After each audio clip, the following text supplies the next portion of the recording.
So, guys, I don't know if you guys heard this story last year, but the British government's anti-terrorism prevent unit published a report claiming that reading authors such as Tolkien and Lewis could lead to right-wing extremism. This story recently went viral again, and this thing was just like lambasted and poked fun at and mocked by the right a year ago. And then earlier this year, this whole thing came back up because J.D. Vance says that, reading Lord of the Rings as a kid really established a lot of his conservative views. And Italian Prime Minister Giorgia Meloni has said similar things. And so what is it about this? It's a hilarious story. And I think we should talk exactly about why elitists are so afraid of the civilians reading great classic pieces largely written by conservative Christians. So to discuss all of this, we'll bring on the one, the only, Dr. George Grant. We're going to have an incredible conversation. You're going to laugh, you're going to mock, you're going to share it, and hopefully you're going to go buy a bunch of Lord of the Rings books and Narnia books for your family this Christmas. Welcome to the Seth Gruber Show.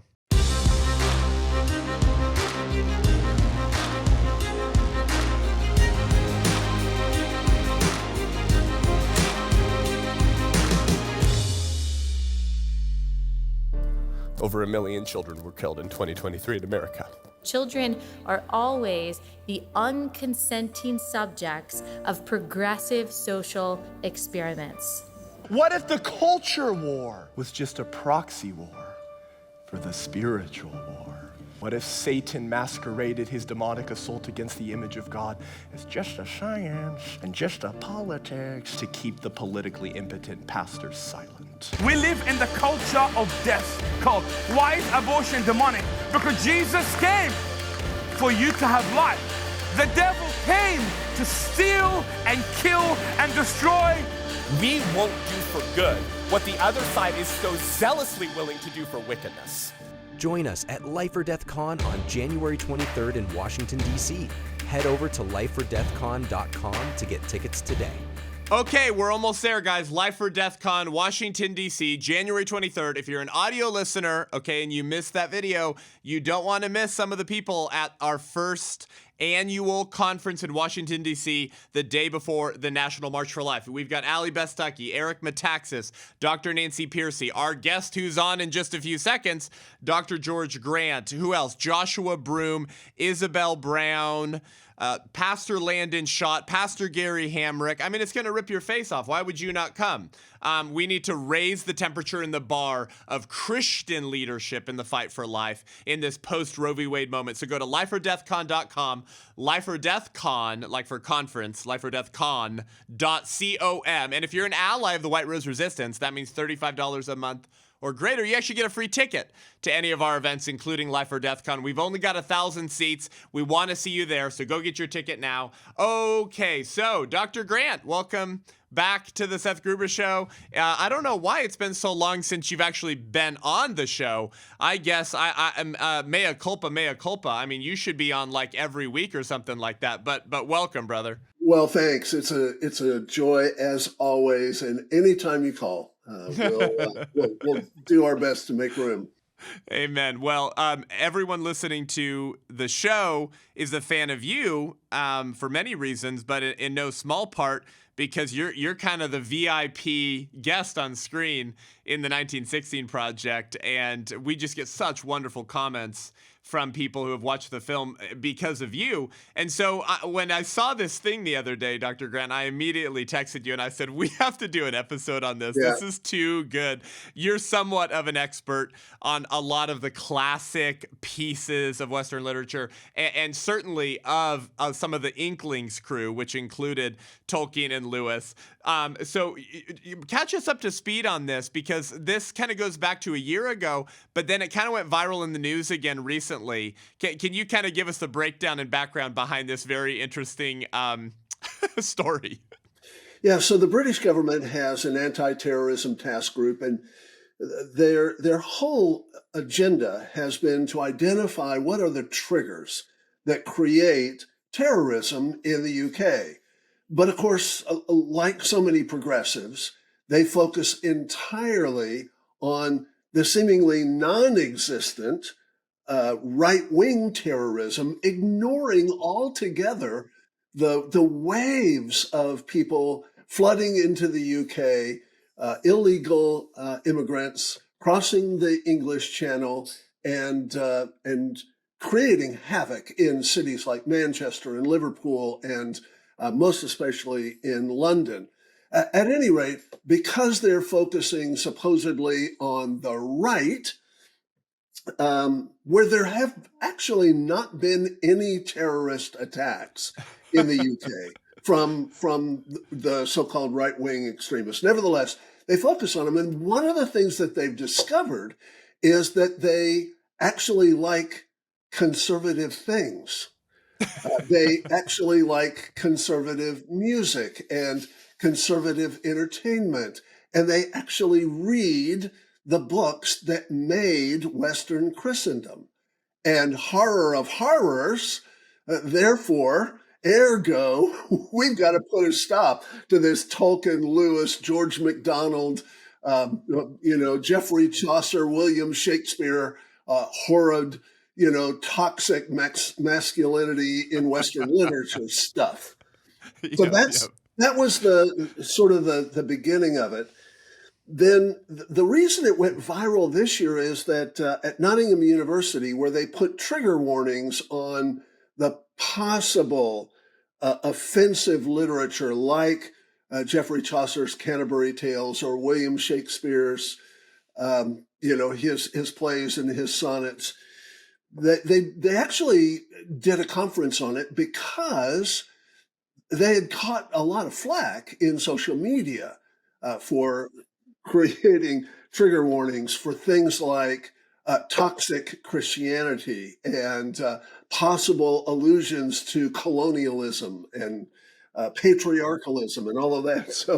So they've tagged all of this literature. So they actually did this conference or symposium to try and explain to the world why Tolkien and Lewis and MacDonald and G.K. Chesterton and Hilaire Belloc and George Orwell and Aldous Huxley and a host of others, why these are being consumed by people who are on the right and then finding that they were put into action by what they were reading.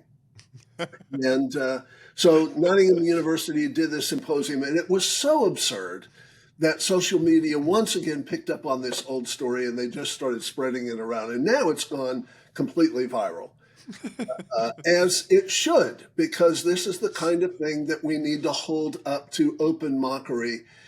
But at the same time, it's deadly serious, because what's going on here is the progressives' attempt in their fundamentalist ideology to quash anything and everything that has to do with the building of Western civilization.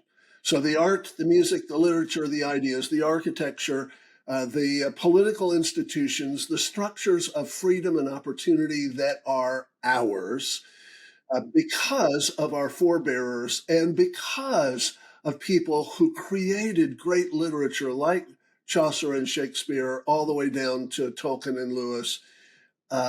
They want to steal all of that away. They want to wipe the slate clean. But first, we want to thank our sponsor of the Seth Gruber Show, Every Life Diaper Company. Okay?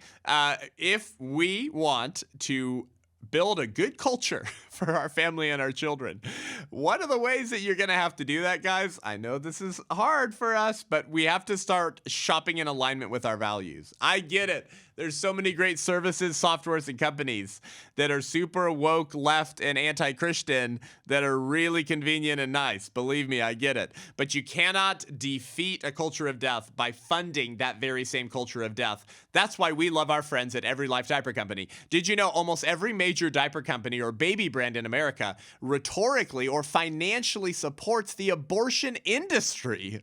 So the group that sells you baby products is helping reduce the baby population by celebrating killing them. Make it make sense. Get your diaper diapers and your wipes and your now baby shampoos and washes from everylife.com. Use promo code Seth10, Seth10 for 10% off your first order and let them know that we sent you.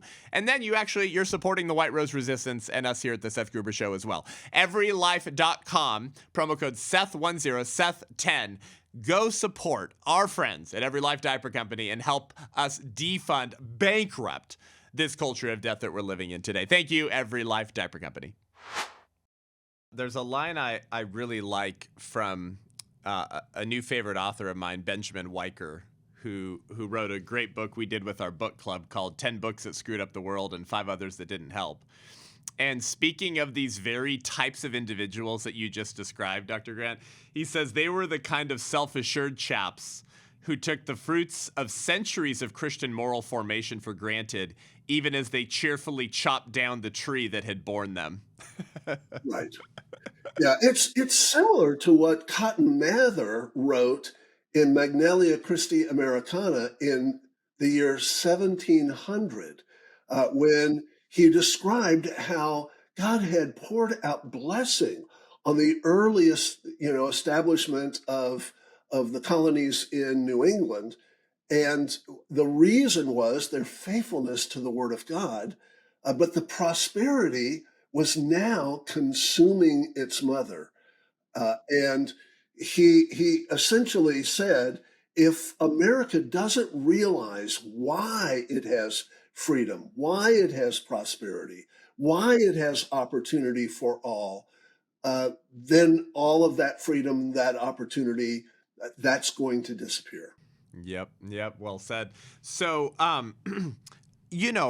let's give them the benefit of the doubt, though, right, Dr. Grant? I mean, they're just trying to prevent extremist terrorists. I mean, that's all. And I'm sure that they want to prevent radical left-wing extremism just as much as they want to prevent radical right-wing extremism. And so I mean, this is the UK right? I mean, this is so much of where Christendom traces back much of its Western roots. And so, Dr. Grant, can you point us to the warning, dangerous, troublesome book list of pieces that might incite Islamic colonialist radical terrorism? Because I'm sure that that's been warned as well, right? Yeah, no. That would be a big zero. There are no warnings about radical socialism, either national or international. There are no warnings about Islamification. There are no warnings about jihad. There are only warnings about George MacDonald's fairy stories or G.K. Chesterton's stories about the man who was Thursday or the Napoleon of Notting Hill. That they only are worried about Narnia and Middle Earth. The real trouble spots they overlook in the name of progressive ideology. And that's the thing that we need to understand. They're very serious about taking everything that has made the West unique and distinctive and eradicating it all. So when an Italian prime minister like Giorgia Meloni says, look, I have received a tremendous amount of intellectual influence and encouragement from the writings of J.R.R. Tolkien and G.K. Chesterton, that means that essentially Tolkien and Chesterton have now become fodders for fascism. Because Giorgia Meloni, Donald Trump, J.D. Vance, they're all fascists anyway. And therefore, we've got to curtail anything and everything that might lead to someone picking up on the clues. Who knows what the Ents may say to us now? So this is such a fun conversation. So it's not just with some of this, stuff in the UK, Dr. Grant. I was reading these stories from just earlier this year in regards to people like J.D. Vance. our incoming vice president. This was really interesting. So in 2021, J.D. Vance said, I'm a big Lord of the Rings guy, and I think not realizing it at the time, but a lot of my conservative worldview was influenced by Tolkien growing up. And then J.D. Vance's mentor, Peter Thiel, who's a big tech billionaire, by the way, who Peter Thiel actually credits a lot of his formation, not just to Tolkien, but to René Girard at Stanford. Interesting. And he's frequently mentioned Tolkien's influence as well. Thiel has founded a number of investment funds and companies, and then he names them all after Tolkien's Legendarium, which is hilarious. Yeah. So there's That was, Palantir by the way, Technologies, there's yeah. Mithril Capital, there's Lembas LLC, there's Rivendell One LLC, and now there's Narnia Capital, which I founded apparently with J.D. Vance. Narnia, which is one of the rings, and it's the one that Gandalf has. It's just so. Anyways, and then there's Giorgia Meloni, of course, the Italian prime minister, who apparently attended Hobbit camps growing up. These like awesome getaways, but they call it this fascist hotbed now. Yeah. Well, you know, the other person who is a huge Tolkien fan is Viktor Orban, the prime minister of Hungary. Oh, they hate him. It's like, you know, it's this rogues gallery for the progressive left, and they look at all of these guys. J.D. Vance, apparently, interestingly, J.D. Vance now has Tulsi Gabbard rereading The Lord of the Rings. And that's amazing. So that's got to be deeply concerning to the radical left. Oh gosh, they're all going to become a bunch of revolutionary hobbits. We can't have that. Yeah.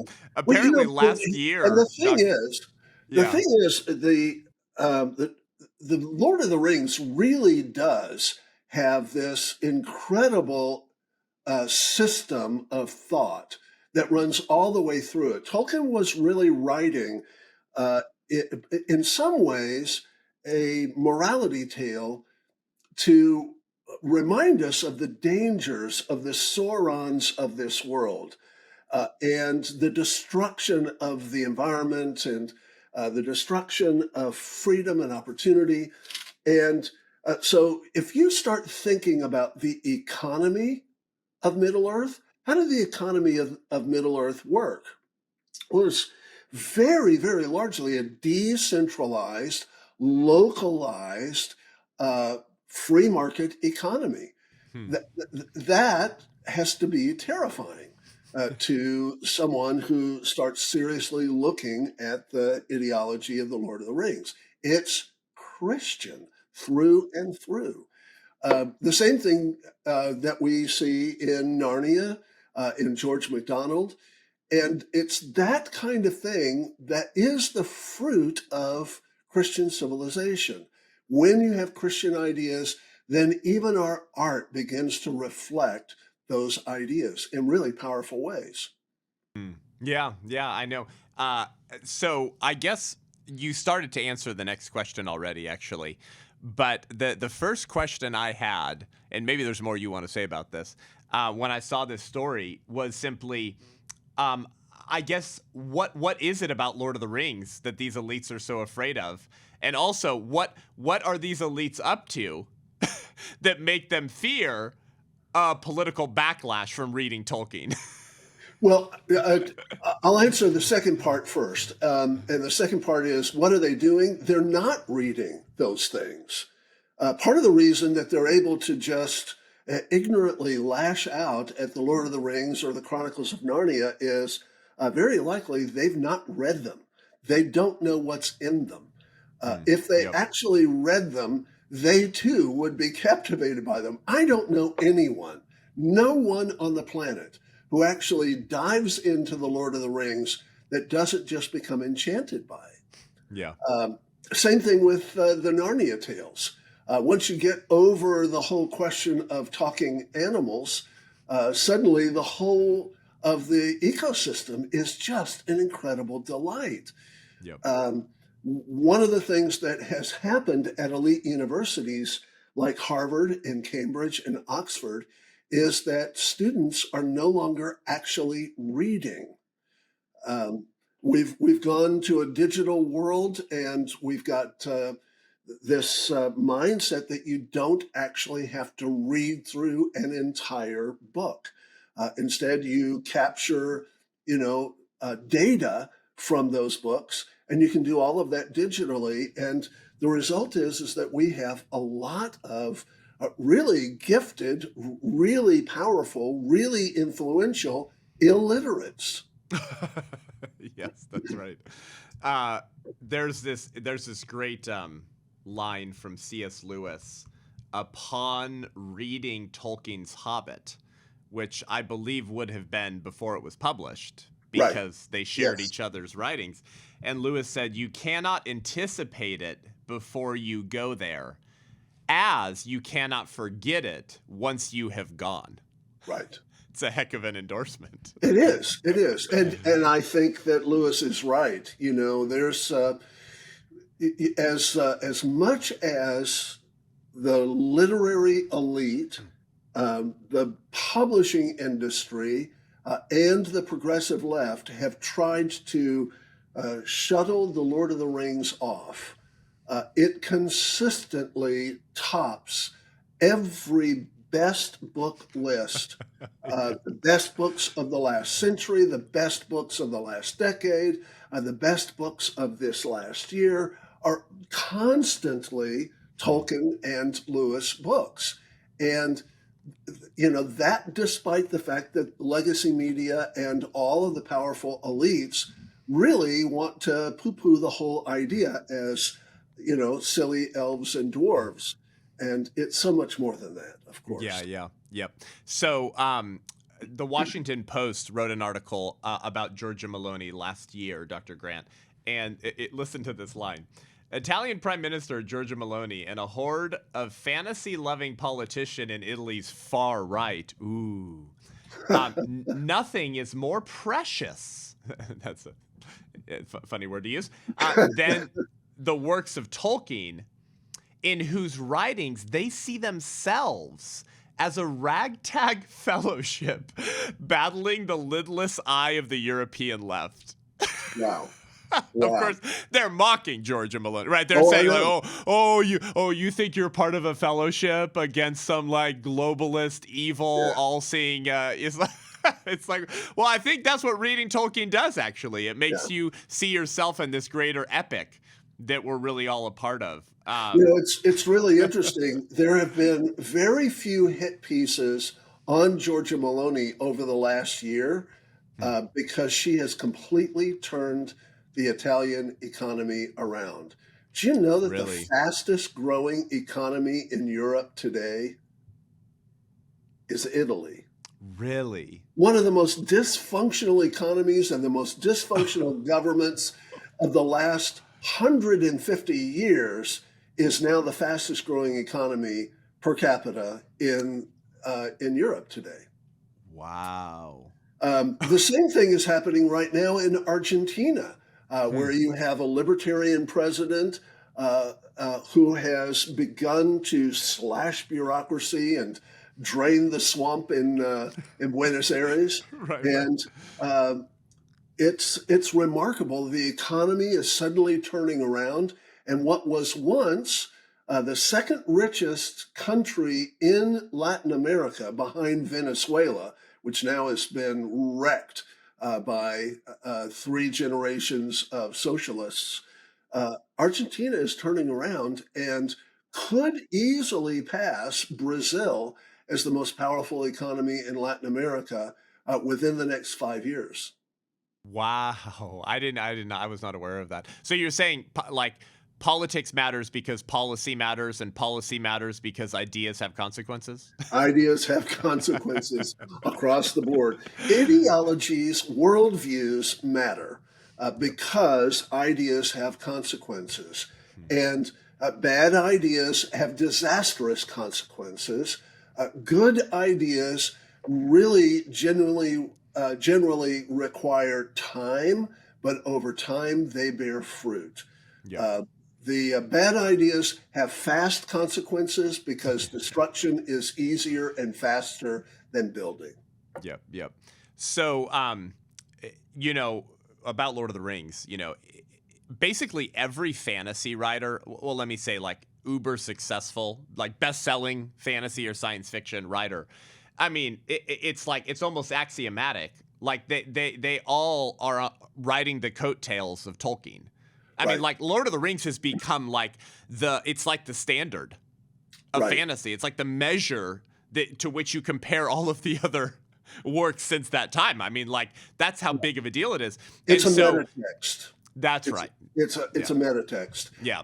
And it taps into all of the meta themes that make great stories. The great hero of the Lord of the Rings is not Strider, it's not Gandalf, it's not Boromir, it's not even Frodo. It's Sam Gamgee, a hobbit gardener. Yeah. That's the beginning place of a great story. Yep. You have a sort of hero, anti-hero in Gollum. He goes back and forth between doing what is right and doing what is wrong. That makes for a great story. You have all of these side characters, Pippin and Merry, and it's just full of that richness that makes for great literature. Part of the reason for that was that Tolkien was himself incredibly well read, there's a book that came out just last year that's called Tolkien's Modern Reading. The assumption a lot of critics is that Tolkien, who was an Anglo-Saxon scholar and made up languages for fun, that he was basically a medievalist. And of course, he was a medievalist, but he read widely in modern works and was very well versed in political, economic, and philosophical writings. He also read widely in the realm of science and science fiction. There's this assumption that he was a technophobe, but in fact, he was very interested in science and technological developments. He particularly loved the writings of Isaac Asimov, one of the pioneers of hard scientific science fiction. So he was well read, and all of that becomes a part of the fabric of what he creates. It is so hard to dismiss Tolkien when you really get down to the nuts and bolts of what he accomplished, because it's quite phenomenal. It's a work of genius. Yeah, that's right. That's right. Well, so one of the themes we touched on earlier, brother, was just about how quickly you begin to see aspects of the world you're living in and aspects of your story when you read great works, period. Right. But certainly when you read Tolkien. And so not to be, I don't know if I should say this, not to be like overly simplistic or crass here, but this happened to me recently. This very thing of starting to develop clarity on something I'm seeing happening in my life in America because of reading Lord of the Rings. Okay. Saruman. Okay. Buckle up, Dr. Grant. The conversation is about to go somewhere totally different. Saruman is basically just Russell Moore. Now, wait.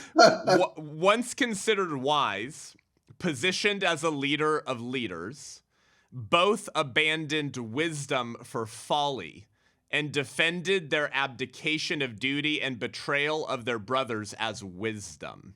It would be wise, Gandalf, both seeing the writing on the wall that the new regime seems inevitable. What does Saruman say? Who can stand against Sauron?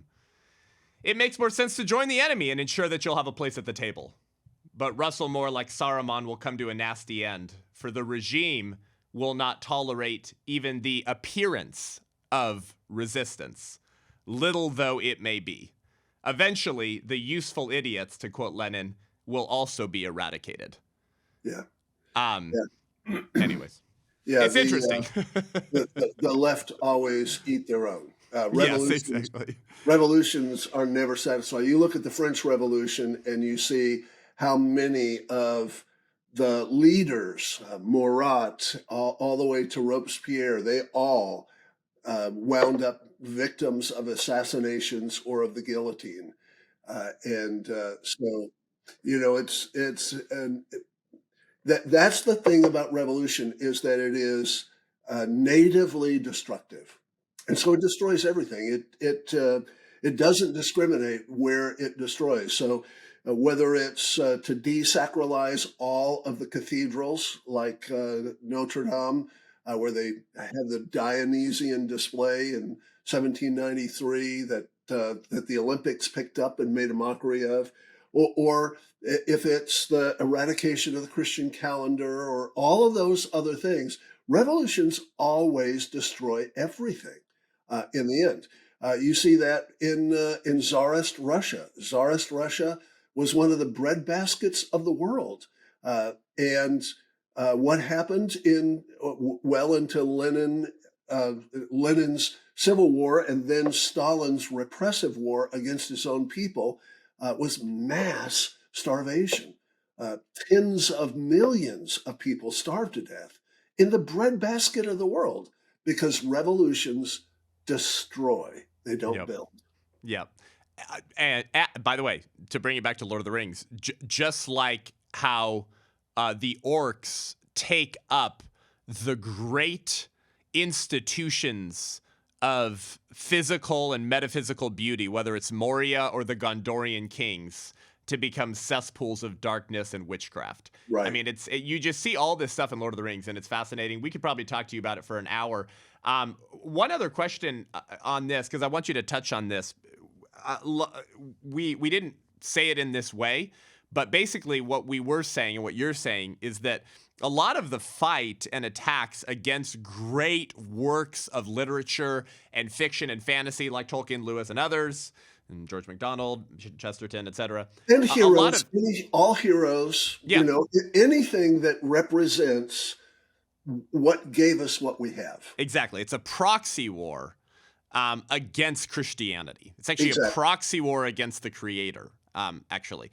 And so some of the Marxists, if I'm remembering my research right, you would be the one to jog my memory, actually called this strategy something like the uglification of beauty. Right. So put that lens on, and then tell us what that means in this silly little thing about don't read Lord of the Rings. Yeah. Well, if man is a machine, if he's just a product of chance, then perhaps people from the Frankfurt School or from the Bauhaus movement, perhaps the best thing to do is to create buildings that function like machines. They're no longer beautiful. They no longer inspire awe. They remind us of the brutal truth that we are simply machines, that we're happenstance. We're just the result of some mutations in protobiotic goo. So art then becomes random, and art becomes a sort of representation of this world by chance. Jackson Pollock, splattered paint, that kind of thing. And then, because it no longer has meaning, it becomes absurd. So you have things like Marcel Duchamp's nude descending a staircase, or a urinal hung on a wall in an art gallery. Saw that. So what happens is you have this ideology of randomness, of nihilism, and you start to portray that in everything. So the movies become movies of despair and destruction. The movies become stories of anti-heroes rather than real knights in shining armor. And all of that, therefore, is in stark contrast. It's very much the world that Sauron created, the destruction of the trees and the devastation of the land. It becomes Mordor.